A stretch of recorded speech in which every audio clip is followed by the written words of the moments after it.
This week on your Newsroom. I'm Nazaria East. Last week, Anderson's General Store hosted Old Farm Day, but it wasn't your typical fall festival with arts, crafts, games, and food. It brought together the community for a day full of fun. Plus, 100% of the earnings go to a great cause. We give you the details of the important event. I'm Javon Adams. Splash in the Borough had kids jumping in the Halloween spirit with Splashy Spook Fest. We give you an inside look on the poolside fun. Plus, we show you how some kids in the community celebrated Halloween. If it matters to you, it matters to us. And it all starts right now.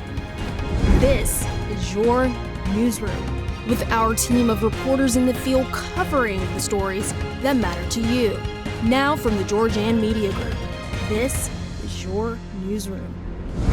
Hey everyone, welcome to your Newsroom. I'm Nazaria East. And I'm Javon Adams. Old Farm Day is an event filled with fun for everyone in the community, bringing them together to support one special person in need. I was there to capture the effort that went into this event. This past week, the Statesboro community welcomed in the fall at Old Farm Day. Old Farm Day is a fall festival held annually here in Statesboro by the Anderson's General Store as a way to give back to the community that makes their store such a success. Liz Marsh, over the marketing and promotions at the Anderson's General Store, said that aside from the fun, a lot of the heart of this event lies in the donations.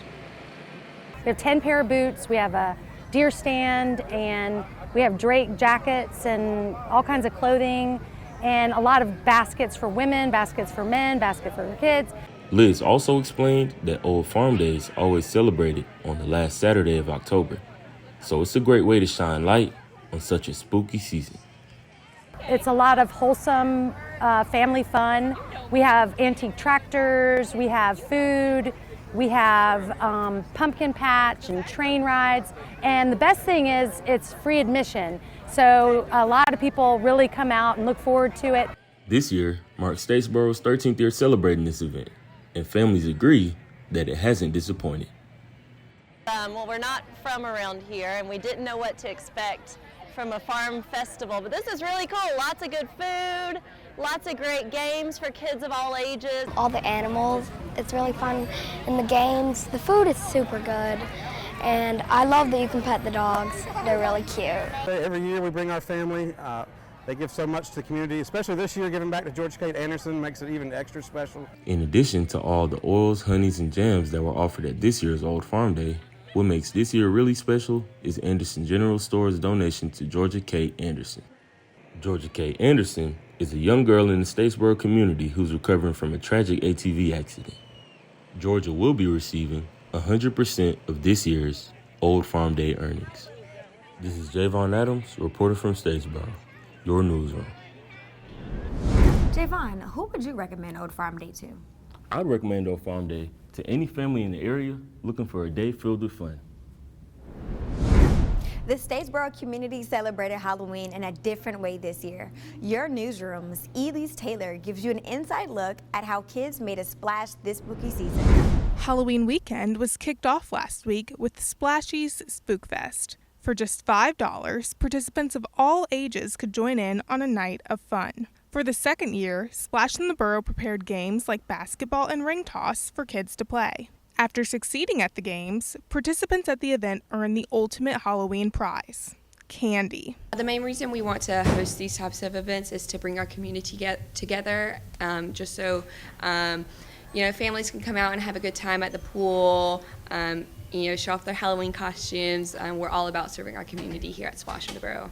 Popcorn, hot dogs, and snacks were offered at the event for purchase, as well as a raffle. Kids were encouraged to dress up in their best costumes to win the costume contest. Some even got a photo op at the pumpkin patch. To end out the night, people decided to go for a swim in the heated pools. This is Elise Taylor reporting for your Newsroom. Elise, what else should we know about Spookfest? Splash in the Borough also had a haunted lazy river where guests could pay $3 to enjoy. To learn more about events happening at Splash in the Borough, visit splashintheborough.com. I look forward to seeing what they have next. Thanks, Elise. Pittman Park Church held their annual treat trail last week. Families all over the community showed up for games, rides, and food. Volunteers handed out candy in their decorated cars for trunk and treating. Food was provided like hot dogs, s'mores, and cotton candy. There were also free pumpkins and a classic hayride. Before we go, here's some events around Statesboro this week that you don't want to miss. Tomorrow, November 4th, you can cheer on the Georgia Southern volleyball team at their game against Appalachian State. Also tomorrow, you can head to the 56th Annual Freedom Fund brunch with the Bullock County NAACP. And finally, next week, you can celebrate French Week on the Georgia Southern campus with events all week highlighting the French culture and language. Thank you for joining us this week for your latest updates. We encourage you to connect with us on social media at your_newsroom. For now, for Nazaria, and for all of us at your newsroom, I'm Javon Adams. We'll see you next week.